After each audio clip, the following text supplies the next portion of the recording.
അവർ അഭയം തേടിയത് ഗുരുവായൂരപ്പന്റെ കാൽക്കലായിരുന്നു. ദിവസവും ക്ഷേത്രത്തിൽ പോകുമായിരുന്നെങ്കിലും അവിടുത്തെ തിരക്കിൽ അവർക്ക് തന്റെ ഉണ്ണിയെ വേണ്ടതുപോലെ കാണാൻ കഴിഞ്ഞില്ല. അങ്ങനെയാണ് അവർ ഇല്ലത്തെ പൂജാമുറിയിൽ സ്വന്തം ഉണ്ണിക്കണ്ണനെ പ്രതിഷ്ഠിക്കുന്നത്. അത് അവർക്കൊരു ലോഹവിഗ്രഹമായിരുന്നില്ല, മറിച്ച് ഹൃദയം കൊണ്ട് പെറ്റുവളർത്തിയ സ്വന്തം കുഞ്ഞായിരുന്നു. ഒരമ്മ കുഞ്ഞിനെ എങ്ങനെയാണോ നോക്കുന്നത്, അതായിരുന്നു അവരുടെ പൂജ. രാവിലെ ഉണർത്തുന്നു, കുളിപ്പിക്കുന്നു, നല്ല വസ്ത്രം ധരിപ്പിക്കുന്നു, സ്വന്തം കൈകൊണ്ട് ഭക്ഷണം വാരിക്കൊടുക്കുന്നു.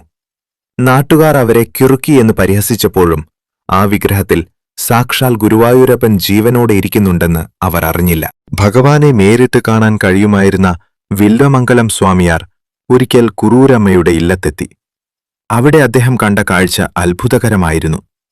അഴുക്കുപുരണ്ട വസ്ത്രം ധരിച്ച കുറൂരമ്മയുടെ മടിയിലിരുന്ന് അവർ കൊടുത്ത പഴയ ചോറ് ആസ്വദിച്ചു കഴിക്കുന്ന ഉണ്ണിക്കണ്ണൻ.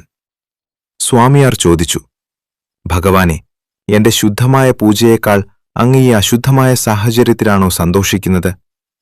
ഭഗവാൻ മറുപടി നൽകി, സ്വാമിയാരെ, അങ്ങയുടെ പൂജയിൽ ഭയമുണ്ട്.